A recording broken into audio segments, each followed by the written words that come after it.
आशा की किरण।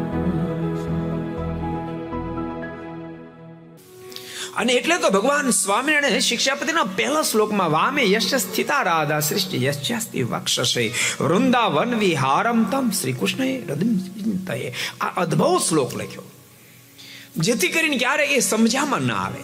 પણ હેતુ એવો છે કે તમે કોઈ પણ શુભ કાર્યનો પ્રારંભ કરો ને ત્યારે તમે મને યાદ કરજો.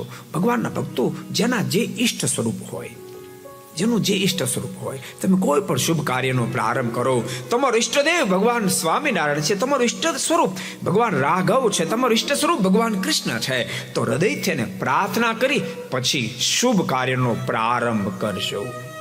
ને તો આપણે કેવું કરી ખબર, હલવાઈ જાય ને પછી ભગવાન સંભાળીએ. જય સ્વામિનારાયણ.